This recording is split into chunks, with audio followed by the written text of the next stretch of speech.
right now. Today is the day that you choose to change the rest of your life.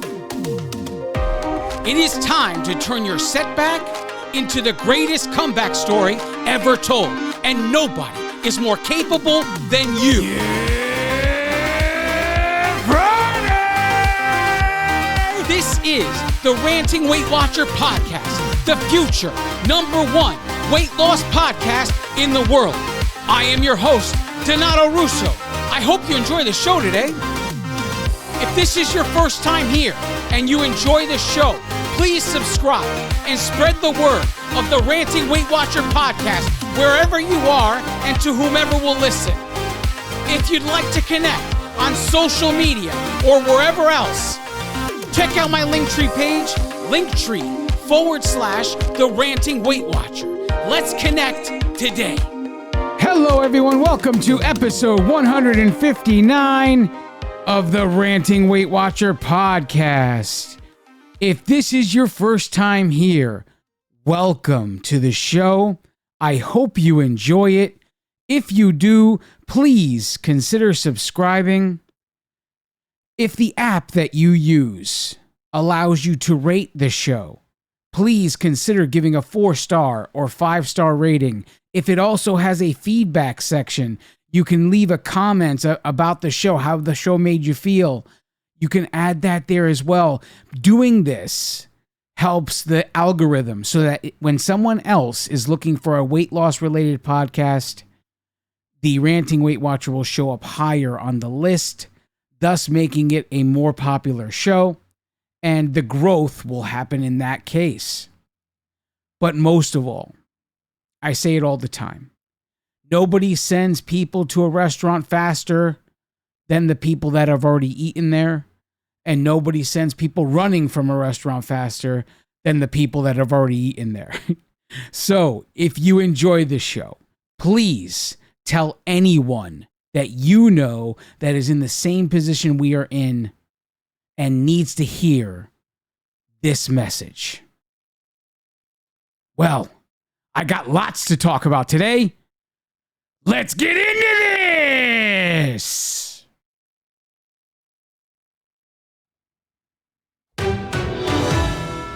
Journey updates. I am down this week 0.2 pounds. For the month of September, I am up 2.8 pounds total. Total loss since January 2019 is 168.4.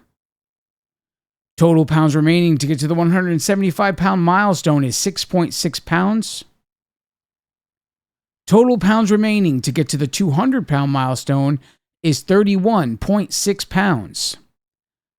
I just completed week 8 of phase 3 of my quest to reduce carbohydrate intake on a daily basis.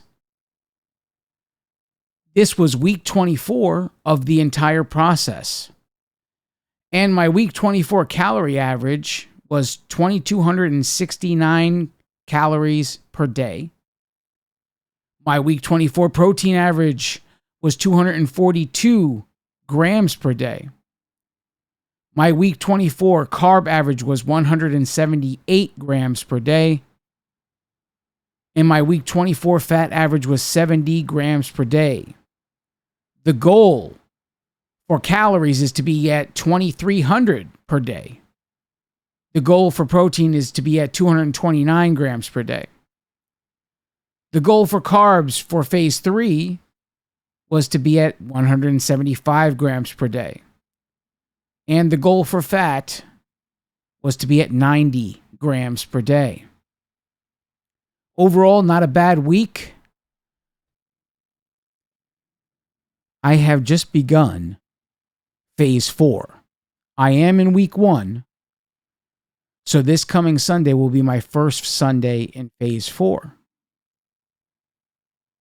My initial plan, just like I did Monday through Friday, to reduce carbs. We will start with all of the simple carbs. I eat any kind of breads that I eat are going to be gone to start the reduction of carbs. Whatever I did Monday through Friday. You guys can remember to start reducing carbs. I'll do the same for Sundays. All while I'm doing this for Sundays, I'm going to be maintaining Monday through Friday just as it has been for phase 3. So phase 3 will be maintained, and phase 4 begins to attack Sundays. I will be reporting that every week, just like I do everything else.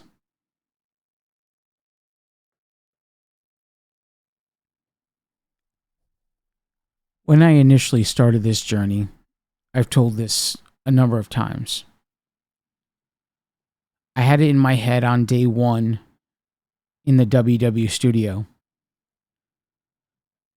that I was going to lose 200 pounds and then reevaluate my life.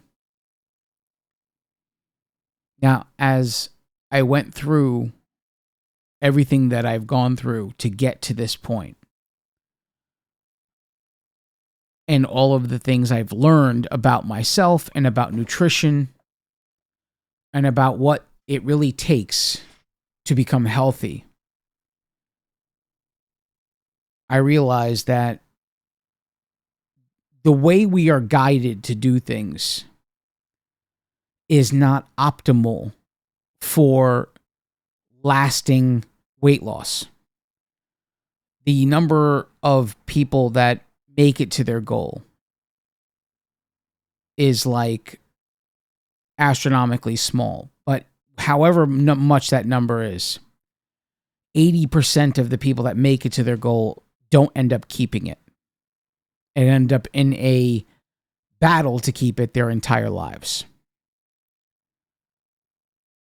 Part of this is the way we are guided to lose that weight. Now, whether that's from a dietitian, whether that's from a doctor, whether that's from programs like Nutrisystem, Weight Watchers, whatever the case may be. Wherever the information came from, the way we are guided to lose it, it's not optimal. Will it work? Yes, it'll work. But again, when you get to the end, it is not the optimal situation. See, doctors, dietitians, the various weight loss programs we choose, they're all kind of guiding us in this cardio way of losing weight. Now, does it work? Yes. Does it produce results? Yes. Does it produce lasting results? That's a question. That's a subjective question. And I recently answered the question saying, if I could go back in time and change anything about my journey, what would it be? And that would be me taking the knowledge that I have obtained and restarting the entire process, making one major adjustment. Because we are guided to be on treadmills, to be on bikes, to be walking in this cardio way of doing things, when you go to lose weight and that number starts dropping on the scale, because it does, there are one of 3 different kinds of weight that you're losing during this process: water weight, fat, or muscle. And the problem with losing weight in this method is you don't have any control over which one it is. Initially, it can start off water, and then you can dance back and forth between muscle and fat for the rest of your time on plan. Either way, the scale number goes down and you're happy. Let's say, I'm just throwing numbers out, okay? Let's say you lost 100 pounds. And let's say 60% of that was muscle. You will have lost 60 pounds of muscle in the process of losing weight. The scale number would go down. You would be happy. Your body composition will have changed so drastically in a bad way. Because after losing all that muscle, you would probably end up with more fat in your body than muscle. If you end up with more fat than muscle, then you are worse than where you started. And the hard part comes now, right? Let's say you're approaching the final few pounds of your journey and that 60 pounds of muscle is gone. What's the one thing we all know? We all know that muscle burns fat. And if we are losing muscle during the entire time, we are also making it harder when we get to the end. Because if you lost the majority of your weight being muscle, when you get to the end, you won't have any muscle, or you will have a whole lot less muscle to burn fat. And so when we get to those final few pounds, we're all wondering, why is it so much harder now? This is why it's so much harder now. Because so much of the weight you've lost, maybe even the majority, could have been muscle. We don't really know because we don't start off with a DEXA scan. And that's where my story starts. On Saturday, September 23rd, the beginning of a new journey started for me. I had a wonderful gift given to me from Allison, who was the cognitive behavioral therapist that joined me on a number of episodes on the podcast. And she has been a true friend. She gave me a wonderful gift because she heard me say, while I was talking to my studio coach, Terry, who was also on the podcast, I told Terry that I refused to start weights until I had a baseline and knew what my current body composition was. Because there is no way I was going to be guessing my way through life. And that's when Allison heard that, she decided she was going to give a gift and get me a DEXA scan. September 23rd was the day. Now, in case you're interested, I'll tell you how I found it. I did a Google search, and all I did was DEXA scan near me. And I ended up finding a website called fitnesscity.com. And fitnesscity.com connected me with a number of different things you want to do. So if you wanted a DEXA scan, if you wanted all kinds of things in regards to fitness, this website was like a connection, like a middleman, so to speak. So like if you get Airbnb, you give Airbnb your money, Airbnb takes their cut and then pays the owner of the condo that you're renting whatever their cut is. They are the middleman. It's the same thing. Fitness City was the middleman that helped me find a place with a DEXA scan machine. So I paid Fitness City. They scheduled the DEXA scan for me. The woman I had the appointment with contacted me directly. And September 23rd was the day. I show up there that morning. And now a DEXA scan machine is very close in comparison to an MRI machine. You can't, wear anything metal. It's like all of those same rules apply. Except the only difference is you're not going through those things that make those tunnels that make you feel claustrophobic or anything like that. It's just a flat bed. And then there's this arm that travels over you. This same machine is used for bone density scans. And they use this machine to find out your body fat percentage. And I'll be going over my results in a minute.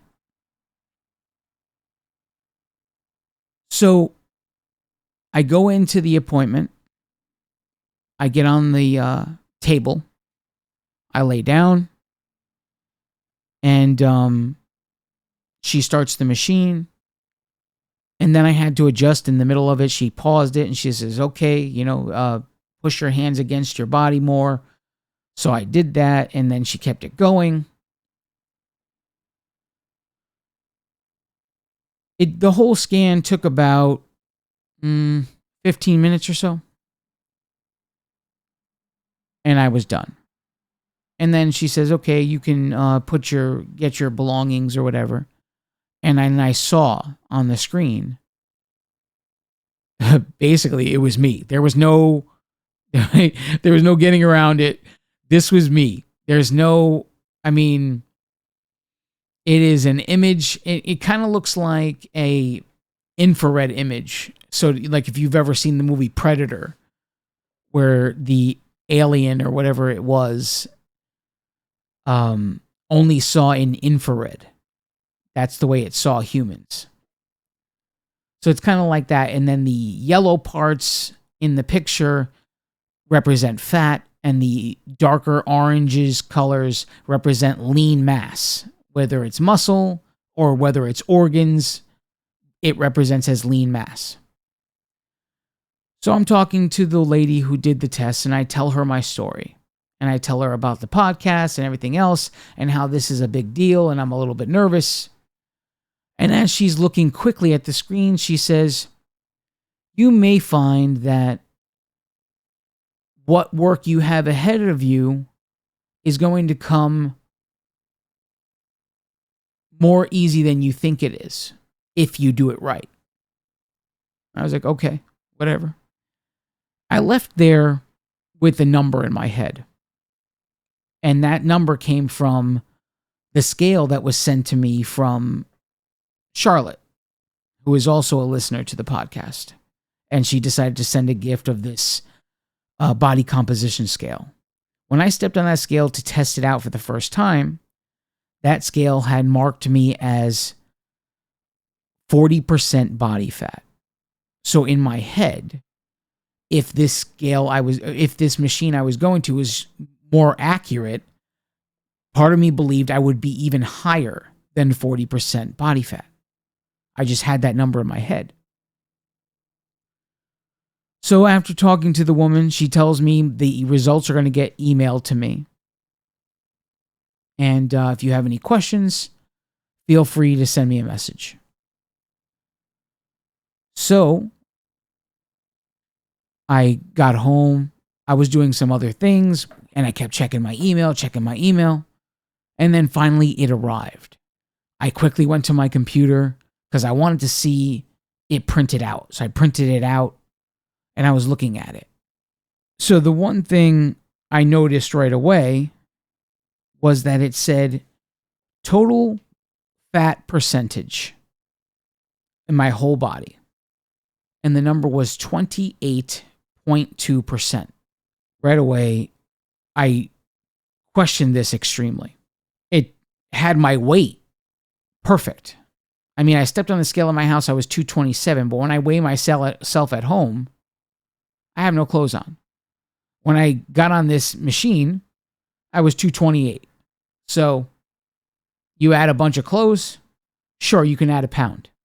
So the weight was right. And so that it said total fat in pounds, 64.3 pounds. So I'm sitting here looking at 28% and then total fat in pounds being 64.3. And I'm thinking to myself, there's no way this is right.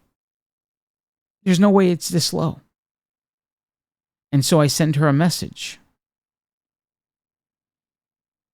And as I'm waiting for her answer, I keep going through the pages here.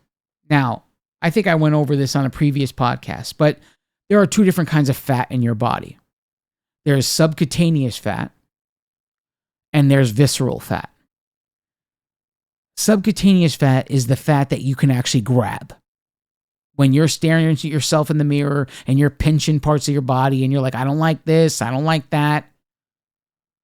This is subcutaneous fat. The fact that you can grab it, it's on the outside of the rib cage. It's not as dangerous. It's still going to make your life very difficult. But if all you have is subcutaneous, you're doing a lot better than people who have visceral. People who have more visceral than subcutaneous, they're in a dangerous way. The visceral fat is the kind of fat that makes widows.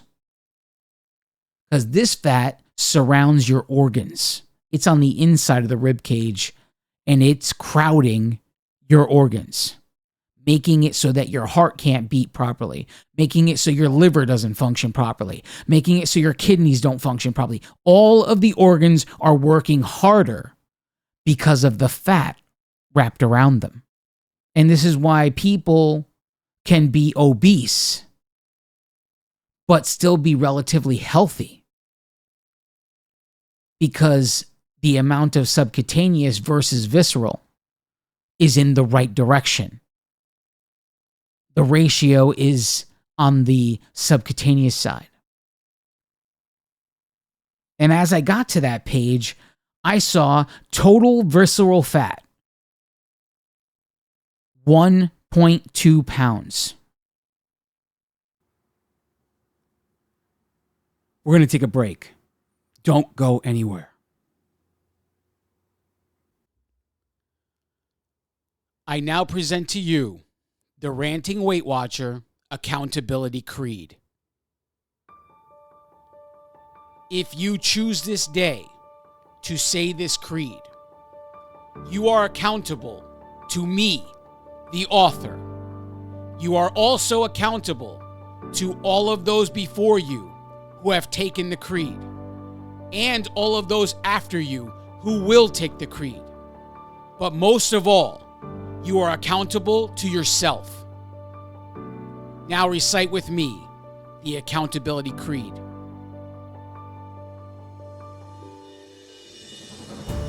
Nothing can stand in my way because I choose to be unstoppable. My challenges crumble in my presence because I choose strength when I am weak. My insecurities have no power over my life because I choose confidence in the face of fear. I own every last one of my mistakes because I choose growth over mediocrity. The mirror and the scale are powerless because I move forward in spite of the result. Circumstances are not obstacles because I see solutions instead of problems. The demons of my past can no longer torment me because I choose to renew my mind daily. All things are possible as long as I believe, because if God is for me, who can be against me? This is the creed I declare each day. It is about what I do, not what I say. I will learn the work that needs to be done. I will never stop, even when I've won. I will work consistently, no matter the cost. I refuse to believe that all hope is lost. I will work when I want to. I will work when I don't. I will work when they are cheering. I will work when they won't. I will work when it's easy. I will work when it's hard. The atonements that I've made are made with no regard. I will work when it's cold. I will work when it's hot, because choices have consequences, justified or not. When I think I know it all, I will start back at one, because regardless of what I think, the work is never done.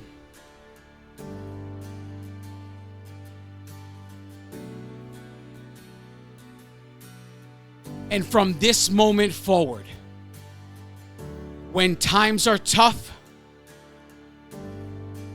I choose to believe that I am enough.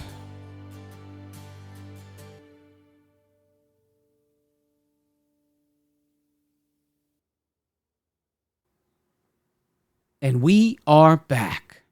Thanks for sticking with me. And I said to myself, this can't be right. It can't be right. It actually has me in the healthy range. So a healthy range is anything less than So there is two numbers here. Total fat mass, or the visceral fat mass, is 1.2 pounds. And then it says your VAT volume, and it's 37.36. The healthy range for VAT volume is between 0 and 52, and I am 37. Everything has me healthy here, and I just don't trust it. So finally, the wonderful person who did the test, her name is Heather, she sends me a message back, and she asks me how she can help me. And I asked her, can you please tell me what is the error rate of this test?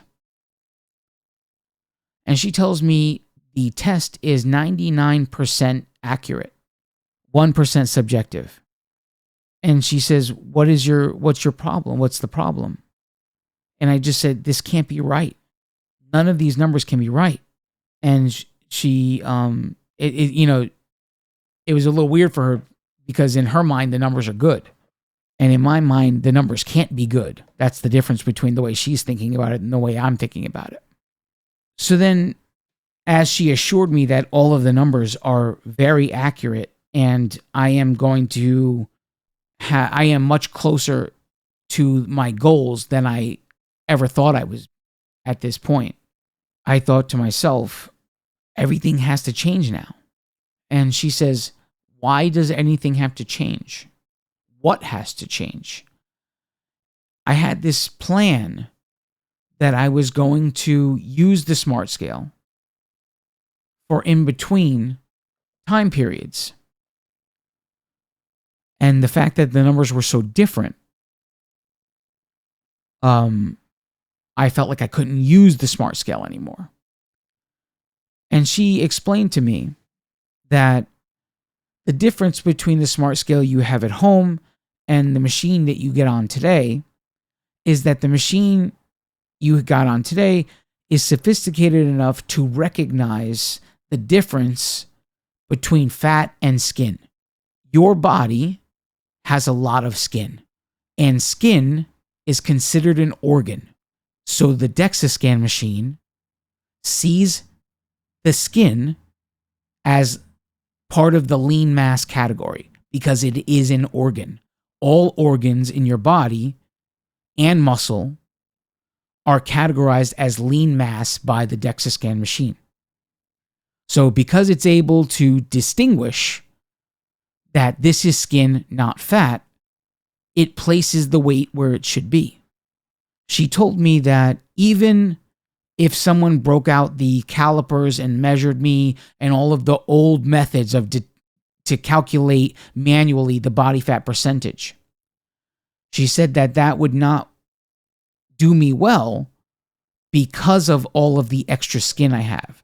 That skin would not be taken into consideration, where this machine is designed to take it into consideration. And I had told her my concerns about using the scale, and she says, there's no reason you cannot still use that scale. You just can't use the actual number, but you can monitor a trend. If the percentage is going up, even though yours was 40 and this machine said it's 28, if it goes to 43, most likely if you got on my machine, it would go up as well. So use the scale you have to monitor the trend. Don't pay as much attention to the actual number. As long as the number is going down or staying the same, you are doing well. If it's going up, you are doing the wrong thing. Make adjustments. So she put me a little bit at ease because she gave me an idea, because I felt like I had lost all methods of tracking success at this point. Because she told me that my measurements wouldn't be an accurate depiction because of the extra skin. But she told me to take the measurements anyway, because even though they aren't an accurate depiction to calculate body fat percentage, that doesn't mean that when those measurements go down, that it's not some semblance of success.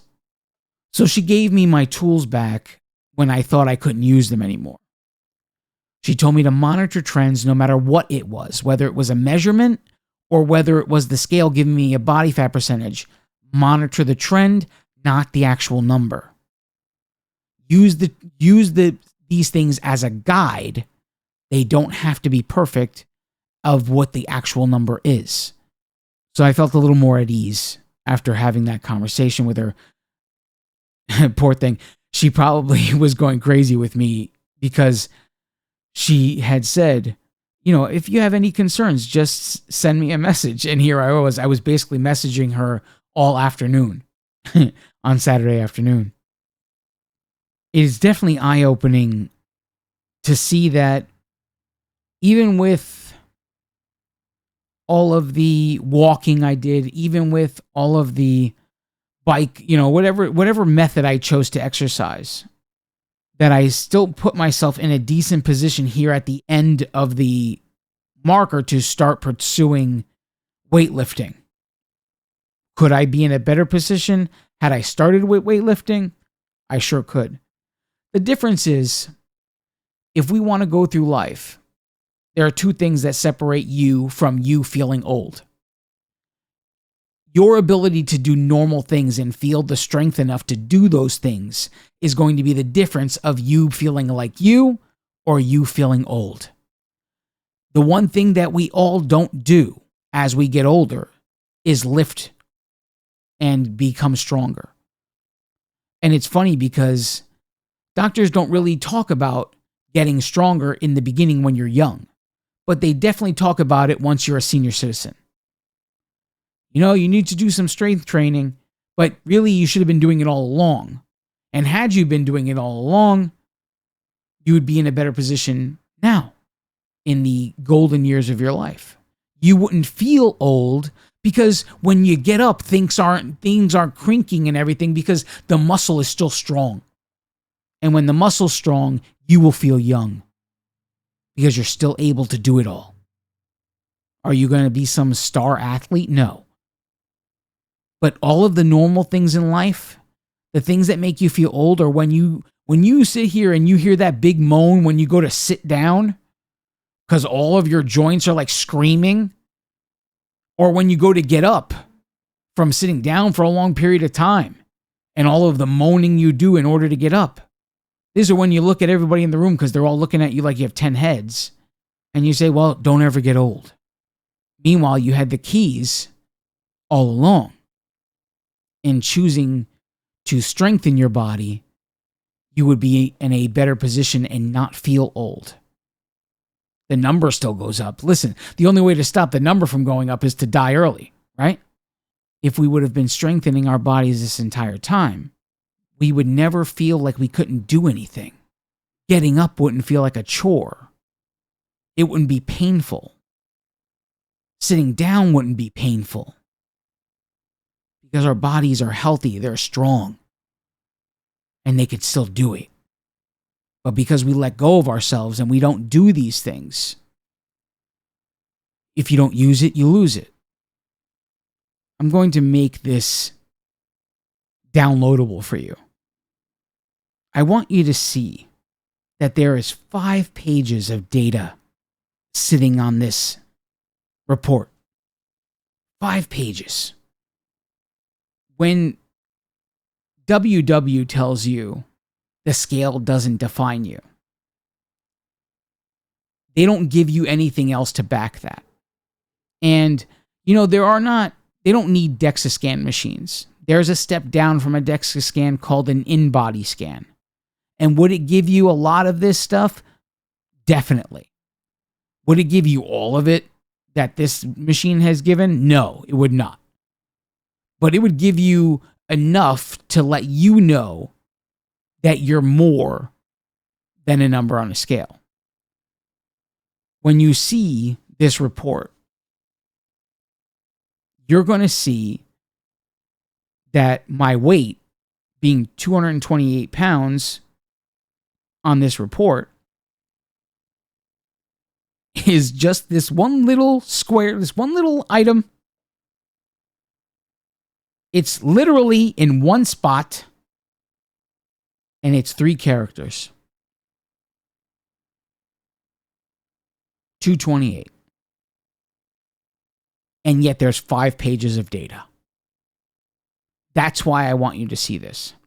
So you're going to be able to go to www.therantingweightwatcher.com. And when you scroll down, you're going to see a number of things I've created that you can download.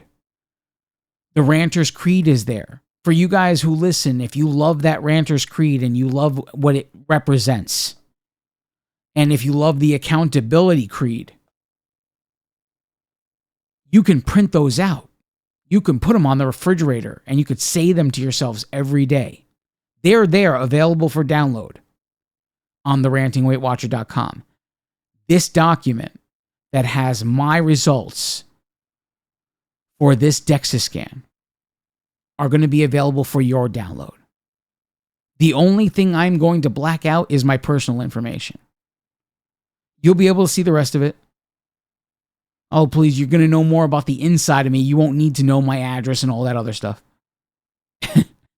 So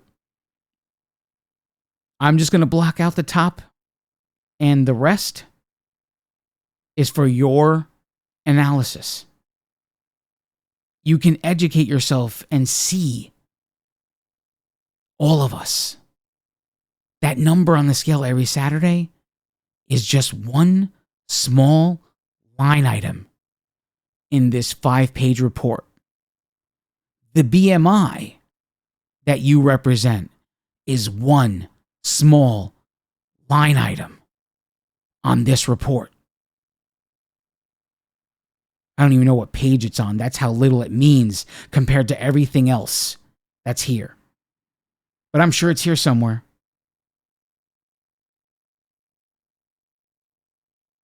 They're so small, so insignificant. And yet, it's all we pay attention to. Literally, our entire success is weighed upon those 2 numbers. And they are the most meaningless numbers of them all. Like I said last week, I could have 2 people standing, 2 women, 2 men, whatever you want. We can make them both the same height. We can make them both the same weight. So we'll say 5'5", and we'll say, if it's a woman, we'll say 180 pounds. 5'5". Okay? The height and weight would make them the same BMI. They would be identical in height, identical in weight, and identical in BMI. Based on the 3 basic useless numbers that the entire fitness industry, with a small exception, has you looking at. I can make one of these women 40% body fat. And I can make the other one 20, 18, 19. Who's going to be healthy? Who's going to be in a better position?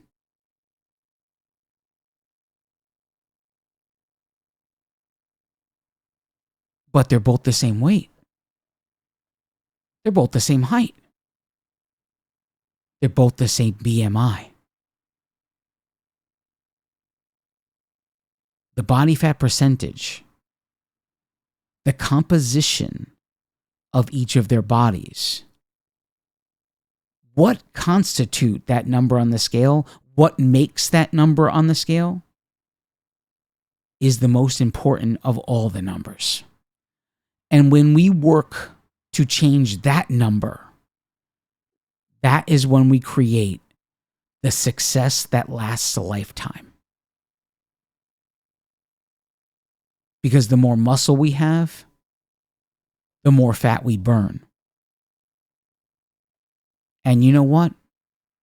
On a holiday, on a night out, on a wedding, when you go out and you eat way, way more than you should have, that muscle is forever burning stuff.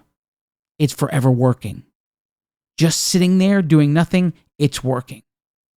But if it doesn't exist, the food stays. If you have the muscle, the food gets burned. Why would we be guided in a way that would cause us such problems at the end? Have you ever asked yourself that? Think about how many people told you to get on a treadmill, eat a low-calorie diet. It produces results. The scale number goes down. Eventually, the BMI goes down. These are all good things. That's what they tell you. And yet, the majority of the weight you could lose could be muscle. And in actuality, you could end up in a worse place than when you started. It's mind-boggling to believe it. Mind-boggling. But it doesn't make it less true. That's what I would change if I can go back in time from day one with the knowledge I have today. I would get in the gym and start lifting. Would cardio be a part of my work? Sure. But it wouldn't be the primary source of my work. I'm sitting here thinking about this. You know, all of the work I've done over the past 4.5 years has brought me to this moment, staring at this report. If any of the work I had done had not been done, would I be staring at this report? If we really think about it, if we're willing to do the work today that the majority of the population isn't willing to do, we can have the tomorrow that they all wish they can have.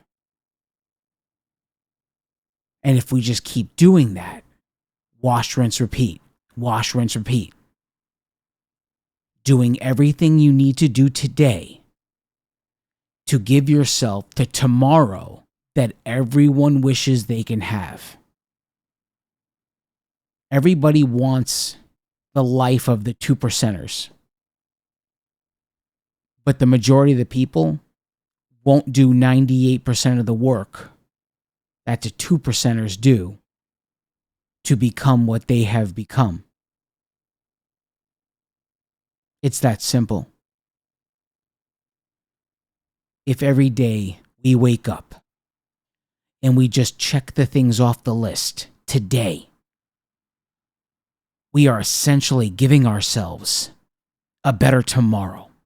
And every time you're dealing with it, and every time it sucks, and every time you don't feel like it, if you just keep telling yourself, I'm giving myself a better tomorrow today. All I need to do is get these things done, and I give myself a better tomorrow. Maybe you're listening right now, and you're feeling like you're struggling. You're in the checklist challenge, and maybe you're struggling a little bit. Maybe you've attempted something new and you're feeling a little inadequate. Maybe things are going on in your life and you don't feel like you can handle continuing on with the checklist challenge. Just say that to yourself. As long as I do the things I need to do today, the things that no one else is willing to do, I'm giving myself the tomorrow that everyone else will wish they can have.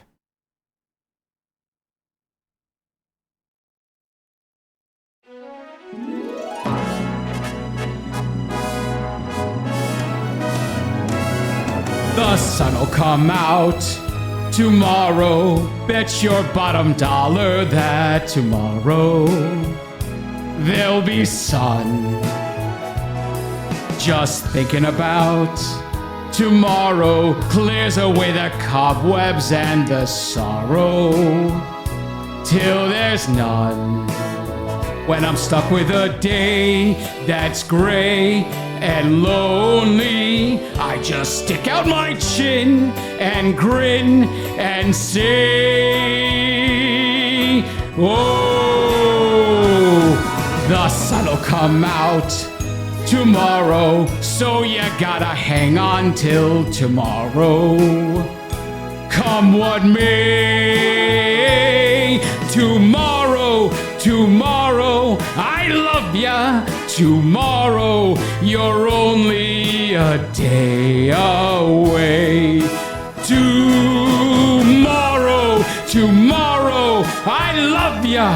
Tomorrow, you're only a day away. I love each and every one of you. God